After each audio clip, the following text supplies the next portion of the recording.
السلام عليكم ورحمة الله وبركاته. قصة دوادا جمال كان كوبcinta garaadka carruurta walaashin Raxme Xuseen. Maanta waxaan u hayaa video ku saabsan carruurta ereyada oo markaan xanaaqna aan ku dhaheeno dhibaato weyn ay u geysataa. Marka waalidiinta in badan baa la soo hadlay fallaahi alxamdu, dad badan way qaataan, dad badan weli way isku dayooyaan, dad badanne way madax adeegooyaan. waayo waxay dhahaan carruurta ka hadlayso maba naqaano, carruurtan madax adeega ka batay. carruur meesha joogto waa carruur, annaka nala rabo inaan isbedelno. carruurta maasha allah waa kala duwan yihiin, waa sax, laakiin mar walba annaka ayaa ka muhiimsan. carruurta annaka saa ula dhaqano ayaa ka muhiimsan. wax ereyada aan u isticmaalayno aad iyo aad ha looga fiirsado, si fiican ha looga fiirsado. marka xanaaqsanaha ereyada naga soo bax. waxaa dhacday galaas maasha allah oo buuxay ayaan su'aal iska weydiiyay ilaahay amarkiis. qasho yar haddaa idinka sheekay, su'aal yar iska weydiiyay oo adiga waa qurux badantiin maasha allah, saanatiin aan dhahay.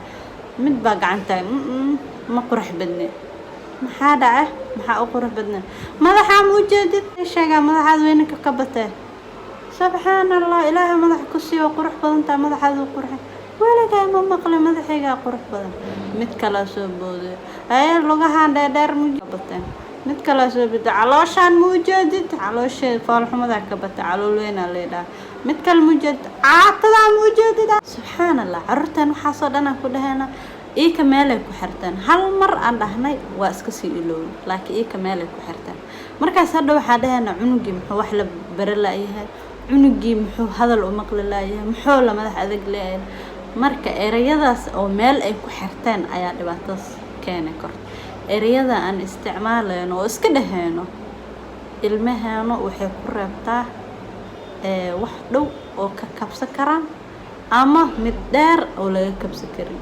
waayo bini'aadanku isku mid maaha. dadaa markaa waxaa ku dhahda meel ku sii xirana, dadna maxaa la dhihi jiray way iska iloobaan. marka adi cunugaada kuu yahay ma la garan karo. waxaa laga hal erey oo dhahdid isagoo yariis ah noloshiisii dhan inay bedesho.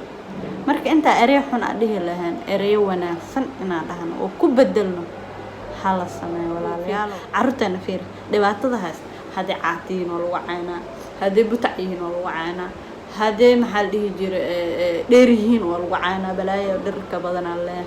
haddii gaaban yihiin oo lagu caynaa, balaayo gaabnaa badanaa leeyahay. bal maxaa loo reebay? wax loo reebay ma laha, meel kastoo laga caay. marka intaa halaa soo caay aan dhaheeno ma ammaan ugu bedelno. soo caay la gaaro mustaqbalkiisa soo noqon kara. caaydan oo iska dhaheeno marka naaxana war waxaana caayda waxaa u moodaaba inaan jaamacad ugu soo baxno. dhaha okay, qofkan jug muuqata ma ku taalo? maya. dhiig kama socdo? maya. caay leewaa, caay xaggee kaa galaysaa? taas waa qalab. jugto iyo waxa muuqdo iyo dhiigga kaa socdo waxaa laga yaabaa inay ka xanuun badan tahay caayda lagu caayo. way ka xanuun badan tahay. jugtaas markaas ku dhahdaa caayo, jugta iska reysatay waa iska caadi, waa meeshaada kasii soconay. dhiiggaas markaa kaa socdo haddaa iska nadiifiso meeshii faashadaas ka saarta hore aa u socon kartaa.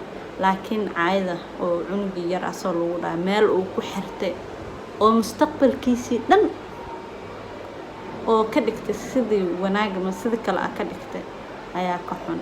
marka insha allah subscribe gareeya, share gareeya, walaalihiin la share gareeya videoga haddaa ka heshay. haddaa ka helan xataa share gareeya, insha allah ajira ka helaysaa. kaamankan igu soo qora waxaa dhahaysiin, haddaa idin sheega waa qoraysiin. caawa iska joojina ya insha allah. asalaamu calaykum waraxmatullahi wabarakaatu.